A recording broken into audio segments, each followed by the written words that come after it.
Hello అండి, welcome to Valli's vlogs. ఏంటి family మొత్తం ఎక్కడికో బయలుదేరారు అనుకుంటున్నారా? అవునండి, కార్తీక మాసం కదా. కార్తీక మాసం అంటేనే ప్రతిరోజు పర్వదినమే. అలాంటి సమయంలో నెల్లూరుకి అతి సమీపంలో ఎంతో మహిమాన్వితమైన శివాలయం ఉందని తెలిసి ఇంకా ఆలస్యం చేయకుండా ఫ్యామిలీ మొత్తం బయలుదేరిపోయాం. మాతో పాటు ఆ క్షేత్ర విశేషాలను మీకు కూడా చూపించాలని ఈ వీడియో చేశాను.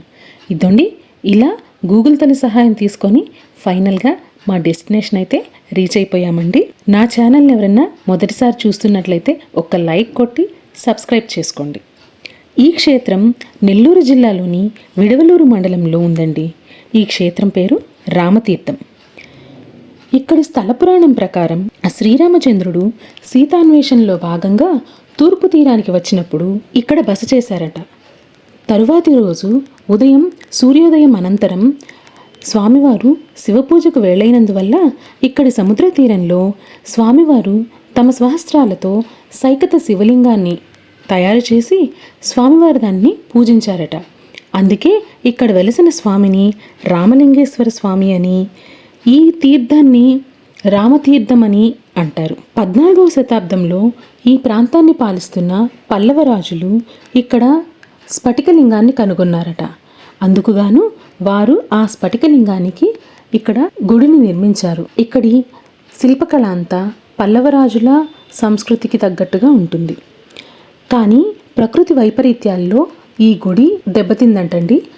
తిరిగి 18వ శతాబ్దంలో అక్కడి జమీందారు కోటంరెడ్డి శేషాద్రి రెడ్డి గారికి స్వామివారు కల్లో దర్శనమిచ్చి ఇక్కడ తిరిగి పునర్నిర్మించాలని చెప్పారట. అందుకని వారు 18వ శతాబ్దంలో ఈ గుడికి జీర్ణోద్ధరణ చేశారని చెప్తారు. కానీ ఇక్కడి ఆలయం చాలా అద్భుతంగా ఉందండి. చాలా విశాలమైన ప్రాంగణంలో, చాలా ప్రశాంతమైన వాతావరణంలో ఉంది. గుడికి 4 వైపులా 4 ద్వారాలు మీరు చూడొచ్చు. అలాగే స్వామివారి ఆలయం ముఖమండపం మధ్యలో ధ్వజస్తంభం ఉండటం ఈ గుడి యొక్క విశేషంగా చెప్తారు. ఇక్కడ స్వామి శ్రీ కామాక్షీదేవి సమేత రామలింగేశ్వర స్వామిగా మనందరికీ దర్శనమిస్తారు. ఎంతో ప్రశాంతమైన వాతావరణంలో చక్కని శిల్పకళతో ఈ గుడి చాలా ఆహ్లాదభరితంగా ఉందండి. అలాగే ఇక్కడ చూడండి, దీపాలు పెట్టుకోవడానికి కూడా ఈ కార్తీక మాసంలో దీపాల స్టిక్కర్లు నేలపై ఉంచి ఎవరికి ఒకరికి మరొకరికి ఇబ్బంది కలగకుండా ప్రశాంతంగా దీపాలు వెలిగించుకోవడానికి కూడా అరేంజ్మెంట్ చేశారు. ఇది చాలా చక్కగా అనిపించింది. అలాగే ఈ గుడిలో ప్రతి జ్యేష్ఠ మాసంలో సప్తమి నాడు మొదలై అమావాస్యతో స్వామివారి వార్షికోత్సవం ముగుస్తుందండి. దాని ప్రత్యేకత ఏంటంటే, తొలి రోజు స్వామివారికి ధ్వజారోహణం చేసినప్పుడు కొడిముద్దలు ప్రసాదం ఇస్తారట ఈ గుళ్ళో. ఆ కొడిముద్దలు తీసుకున్న వారు, సంతానం లేనివారు ఎవరైనా సరే సంతాన ప్రాప్తిని పొందుతారని ఇక్కడ గట్టిగా నమ్ముతారట. అలాగే ఎన్నో నిజమైన ఉదాహరణలు కూడా ఉన్నాయని చెప్పారు ఇక్కడ పూజారి గారు.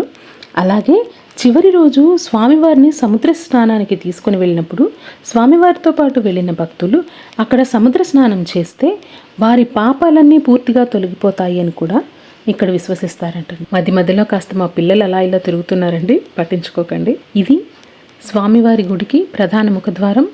ఈ ముఖద్వారంలో ఒకవైపు అమ్మవారిని, అలాగే మరోవైపు స్వామివారు, అమ్మవారు, సుబ్రహ్మణ్యేశ్వర స్వామిని మీరు చూడొచ్చండి. చూస్తున్నారుగా ఆలయం యొక్క శిల్పకళ ఎంత అద్భుతంగా ఉందో, అలాగే ఆలయం ఎంత విశాలంగా కూడా ఉందో. అలాగే ఒకవైపు చూస్తున్నారా, స్వామివారికి బ్రహ్మోత్సవాల్లో ఉపయోగించే అన్ని రకాల వాహనాలను ఇక్కడ ఉంచుతారండి. నెమలి వాహనము, ఐరావతము, అలాగా రకరకాల వాహనాలు కూడా ఇక్కడ ఉన్నాయి. ఇది గుడికి కుడివైపు అండి. ఇటు సైడు మీరు చూస్తున్నారు కదా, నేను అన్నాను 4 వైపులా 4 ద్వారాలు, మెయిన్ ద్వారాలు ఉన్నాయి. సో ఇటుపక్క మీరు ఇంకొకటి చూడవచ్చు. అలాగే ఈ ద్వారం పక్కనే ఉసిరి చెట్టు కూడా ఉందండి. ఉసిరి చెట్టు విష్ణుమూర్తి యొక్క నిలయానికి ప్రతీతి అంటారు.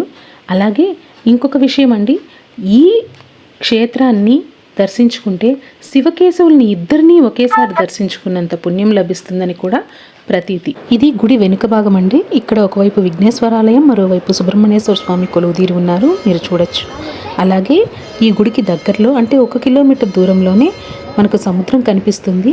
ఇక్కడి సముద్రం చాలా స్వచ్ఛంగా ఉందండి. సముద్రం నీళ్ళైతే చాలా స్వచ్ఛంగా ఉన్నాయి.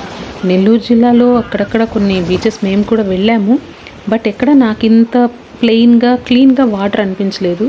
మనకు నీళ్ళు వచ్చి వెళ్ళేటప్పుడు చూడండి, అక్కడ ఉన్న గవ్వ కూడా ఎంత క్లియర్గా కనిపిస్తుందో, అది రోల్ అవ్వడం కూడా. స్వామివారు శ్రీరామచంద్రుడు ఇక్కడ సైకత శివలింగాన్ని ప్రతిష్ఠించి పూజలు చేశారన్నారు కదా, దానికి గుర్తుగా ఈ సముద్ర తీరంలో ఒక సైకత శివలింగాన్ని అయితే ఎప్పుడు ఉంచుతారటండి, ఎవరో ఒకరు తయారు చేస్తారట.